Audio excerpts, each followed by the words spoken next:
Hi, my name's Phil. I like talking about politics, and in this video I'm afraid I'm going to have to discuss the Tories going off the deep end about Brexit again as the polls continue to climb back towards the Liz Truss zone. But first, if you'd like to be notified of daily news and politics, please subscribe to the channel. So Labour have opened up a 25-point lead with YouGov again, 26-point lead with Omnissus, and it's not just the poll gap. Labour are beating the Tories on almost every possible metric. The only lead the Tories seem to have at the moment is amongst the over 60s and Leave voters, but with hugely reduced majority in both cases.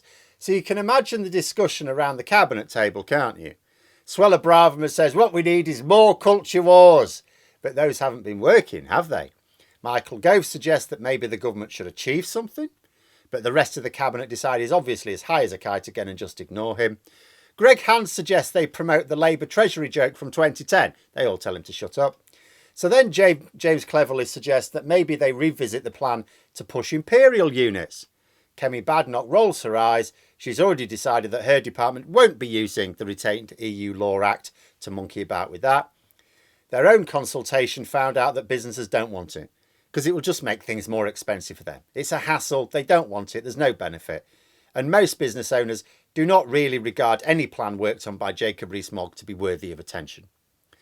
But the Tories are really up against it, and they're having to start thinking about their manifesto. What's going to go in it? There will doubtless be pages and pages of arguments against Labour policies and how Keir Starmer will bankrupt the country with all that support he has from businesses for his industrial strategy. But what can they put in it to promote themselves? Can't say anything about their record because all they can say is we spent 13 years making most of you poorer. But we'll totally make it up to you, of course. Just vote for us to stay in power for another 5 years. There will be hopeful discussions in some dark corners of the party that putting the European Court of Human Rights on the chopping block might find its way onto the manifesto, but Sunak doesn't seem keen on entertaining this notion. The man who doesn't have an opinion on anything, the man who doesn't have an opinion on his Tory MPs attacking the Privileges Committee, or even the Privileges Committee report, or the special report, or even whether he won't even say whether he will vote for or against the Standards Committee's recommendation for a punishment for Chris Pincher. The man who has no opinion on anything has an opinion on this. He has said, of course, we're not going to leave the European Court of Human Rights. So out of sheer desperation, in amongst all the gaslighting, the Tories may be considering Imperial measures again. Imperial measures which even its most committed supporters do not actually know how to use. You give me any of them. You give me any proponent of Imperial measures.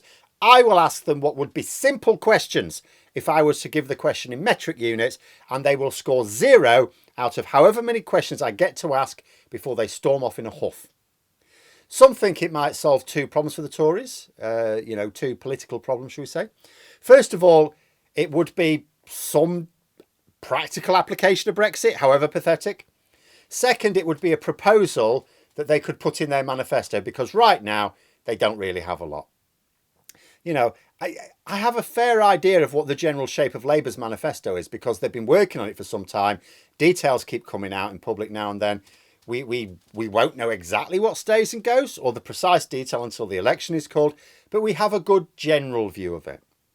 Not a clue about what even the theme of the Tory manifesto will be. Not a clue. Which suggests to me they are so busy putting out fires on a daily basis that there's not really been much attention paid to it so far. Of course, it would be better to put their proposals into the manifesto than actually carry them out, because it's really this simple. Not only are metric measures way easier to use, but they are essential for anyone who wants to sell their goods abroad. I don't even just mean the EU in this case.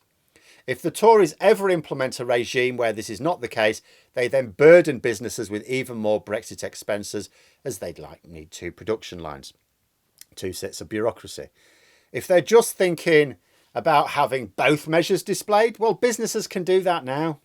There's no rule anywhere in the EU or not that says you can't have Imperial measures displayed. It's like the bendy bananas all over again. You just need metric measures prominently displayed, that's all. Like, we still sell milk in pints, we always have done. We did in the EU. It was always sold in pints. You just had the metric version on the label as well. The Tories say this is really about choice, but that's a nonsense. What is the choice? What choice are they giving businesses? To display imperial measures? They can already do that.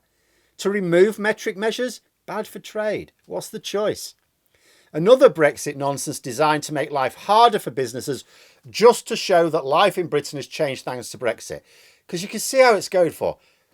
What has Brexit delivered? Well, we've got the cheaper clothes. No, they're more expensive. Well, there's a cheaper food. Oh, no, that's... you've got higher wage. Oh, no, we're trying to reduce your wages. What's Brexit delivered? But people who voted leave, they didn't vote for change for the sake of it. They voted for improvements. If a pound of grapes ends up costing you more than 455 grams because of the extra red tape or production cost, it's not really a Brexit benefit, is it? What we have here is a Tory party, which isn't just out of ideas, but out of brains. The party has to be led by those who claim loyalty to the almighty Brexit, which means they have to be willing to not only not talk about reality, but act as if it doesn't exist. Sunak has failed to steady the polls. That's what he was supposed to do. The polls were into really dangerous territory for the Tories under Liz Truss. He was going to steady them. He hasn't. We're back talking about the Tories only winning a double-digit number of seats at the election. OK, that's better than under Liz Truss, where there came a point where actually it was like, actually, they might not win any seats. The economic outlook is absolutely dire. Brexit is preventing us from recovering as easily as other major economies. The party is also splintering into its constituent factions, with entirely new factions being created because apparently the party isn't divided enough. It is time to do something. It's time for the leader to do something. Time for decisive action. It's time for a plan. Imperial measures. Right then. But there we are. Those are my thoughts. Let me know yours in the comments below. Hope you found the video interesting. If you did, please click the like button. And if you'd like to support the channel further, the join button for memberships. And until next time, I'll see you later.